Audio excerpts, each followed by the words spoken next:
Hey everybody, it's Rob from Flailthroughs. This is Gundam Battle Operation 2, and this is another test drive of the other new mobile suit for this week, the White Gundam. This is, of course, the Red Gundam, which we got previously before it is overhauled for Char use. This is the GQuux Universe version of the RX-78 Gundam, so let's take a look. It is a 450 usable in ground and space. It is a general, has melee priority 2. It is space compatible. 16,000 hit points, 15,000 ballistic resistance, 15,000, 15 beam ballistic resistance. 15,000 would be ridiculous. 15 beam resistance, 18 melee resistance, range strength of 30, melee strength of 15, movement speed 130, boost speed 200, thruster gauge 65, turning speed 66.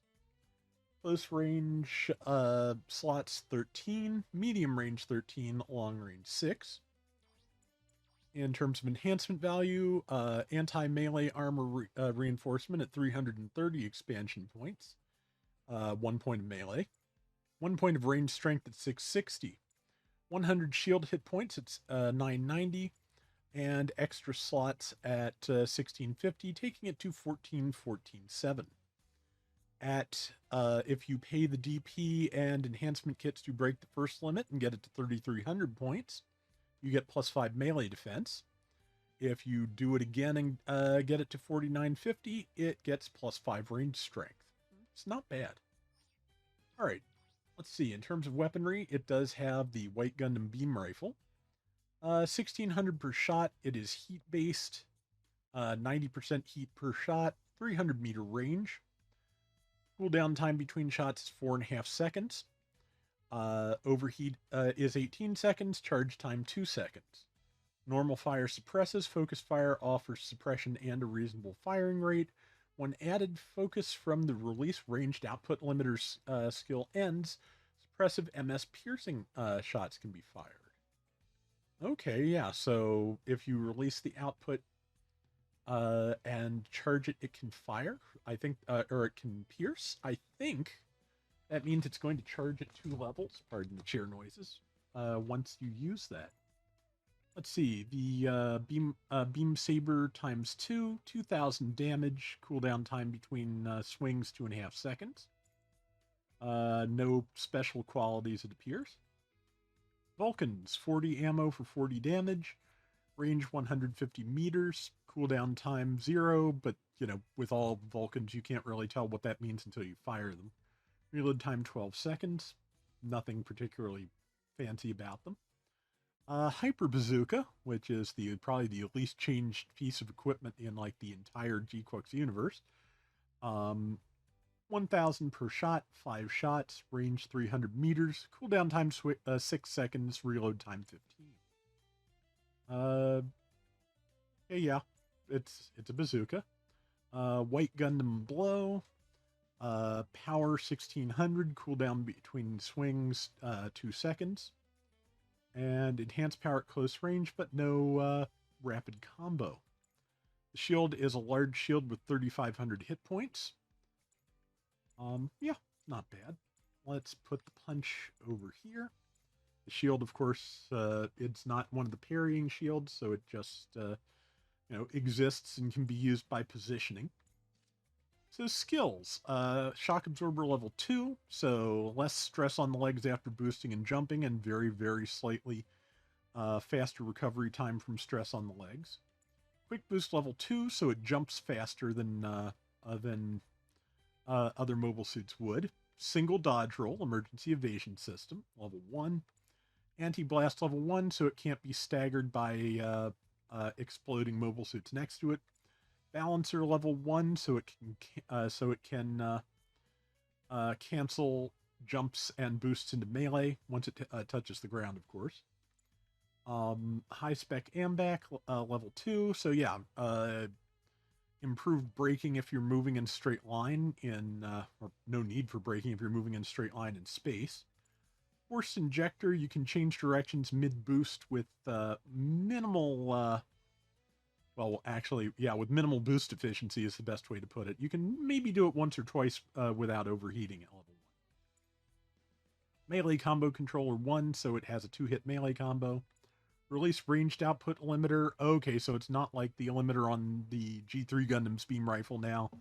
It is, yeah, it's the 2-level charge. That's fine. And it also has EX boost level 1. Press the touchpad to activate ability. Boosts mobility for 6 seconds and nullifies thruster consumption while activated. Emergency evasion and tackle. Reduce effect length. When effect ends, unit enters a long overheated state. Can't be reactivated. Oh yeah, not a terribly overpowering sounding set of skills, but we are going to take this out into the standard testing grounds. We're going to go to 500 once again so we can test its various attacks on Zocs and see how much stun it gets out of them. But yeah, I'm glad they added this to the game. I desire more quacks. I want the G-Fred. I want the whole rest of it. There's a bunch of fun stuff in that series that I want to get. Okay, so uncharge. Wait for the iframes to end. Stun and 1684 for a level for no charge. One level of charge. Burst fire still stuns. And 1 and 2. More burst fire and stun and piercing. Not bad. All right, Hyper Bazooka. It is a hype. Oh, it fires in bursts of 3. That's interesting. Or, bursts of 2 as, as is, depending on how much ammo it has left.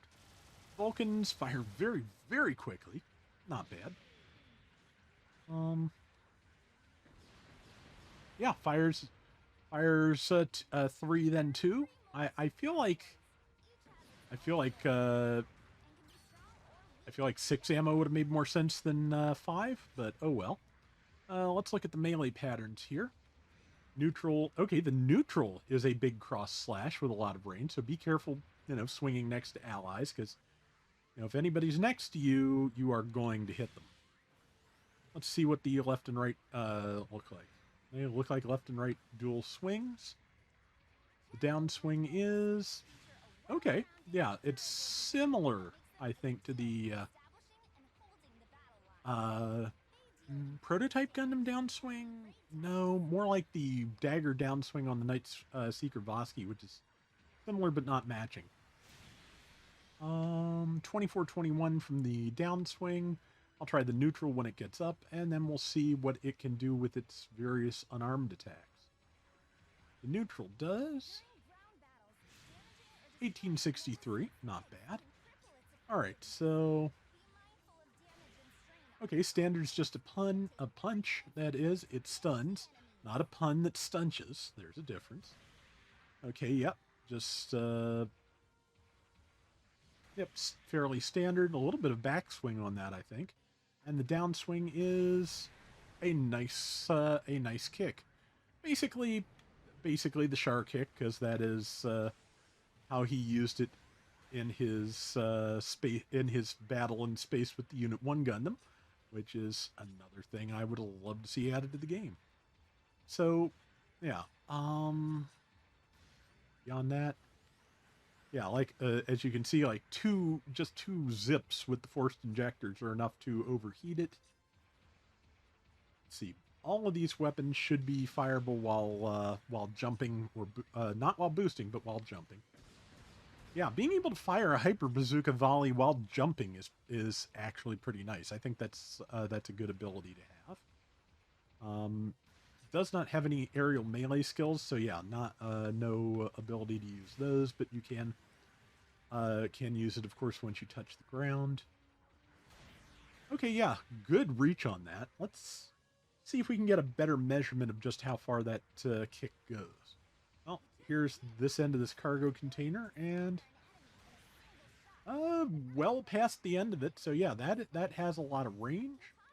Can be used while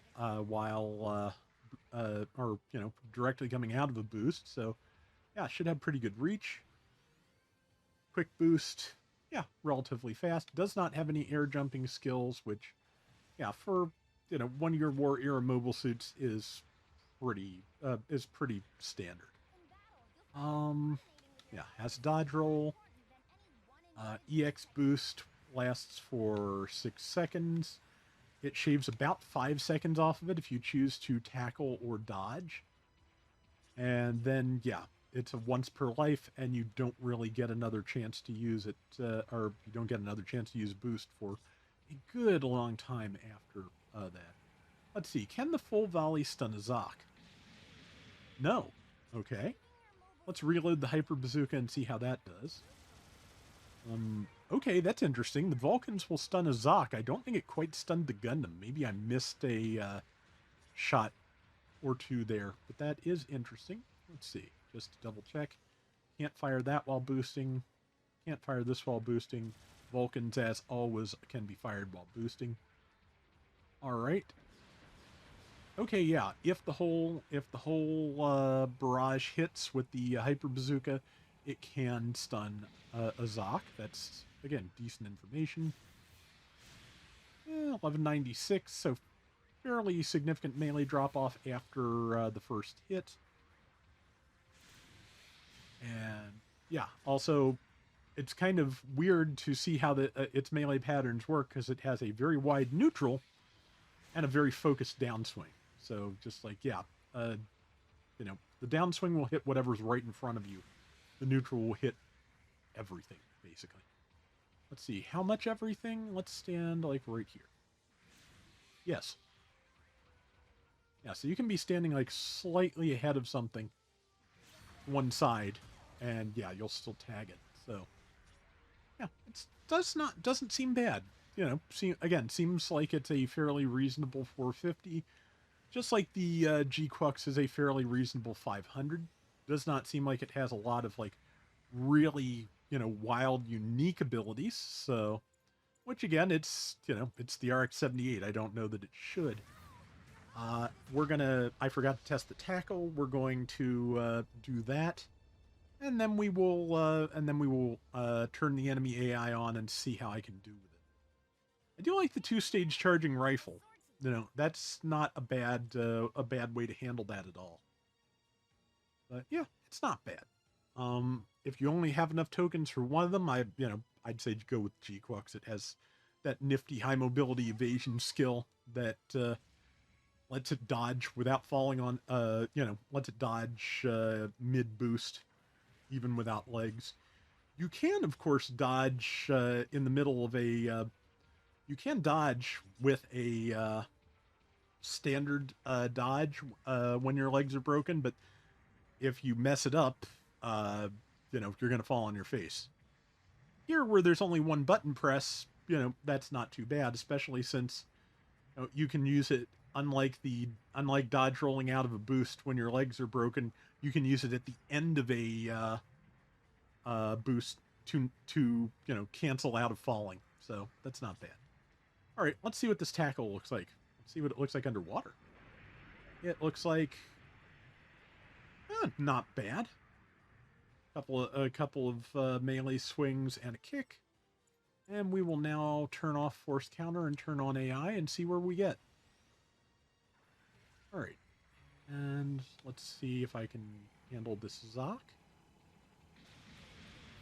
Yeah, see what I mean? Does not quite stun. See, Zoc and I bonked off of each other because we both have melee priority 2. There's another Zoc coming up behind me. That is not ideal. Let's see. Charge it. I am impressed, honestly, that the...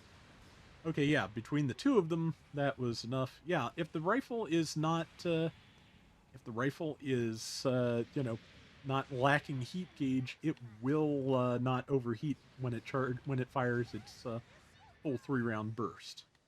Yeah, and shield is gone, so that will make me move a little faster. If I want to move yet faster, I've got EX boost. Actually, I don't think at level 1 EX boost gives a mobility bonus. I think it just gives, unlimited boost for that time period. I don't think it actually gives you more of anything like EX boost level 2 does. Okay. That connected. Okay, it looks like... I'm not sure if you can hit multiple targets with that downswing. Doesn't matter, because, yeah, you know, OG RX-78 has melee priority 3, so it can just, you know, knock me right out of my kick. But, yeah, this doesn't feel bad. It has some nice abilities, again, without being, you know, totally off the wall, which I think is appropriate. But, yeah, like I said, I want to see more from G-Quux, like the Federation light cannon would be nice, especially sailless light cannon with the Gundam hammer, or I guess just the hammer, realistically, that the red Gundam ultimately inherits. And yeah, but yeah, this is not bad at all. Let's see, can it do enough to stun with a Vulcan charge before the enemy knocks it out of that? Let's try it. Yes. Yep, and you can get that in while you're waiting. I could have gotten that if I'd still had boost to cancel out of the downswing animation, but I did not. You cannot activate EX boost when you are out of boost. Ow. Okay, tackling. Yeah, as you can see, that just ended that right away. Did I hit the Zoc? No, I did not. And it, of course, read my mind, as it likes to do. So, countered my kick. But yeah, this is, again, feels pretty good. I like it. You know, like I said, if I can only roll for one, I'm going to roll for the G-Quux, but I would not mind getting either or both of these, obviously. Anyway, that is going to do it for this Gundam Battle Operation 2 test drive. Good luck to everyone that wants this week's G-Quux suits. Okay, yes, you can land the kick on multiple targets if you space it right. Good to know. But yeah, good luck to everybody. That is going to do it. And until next time, everybody take care and have fun. Later.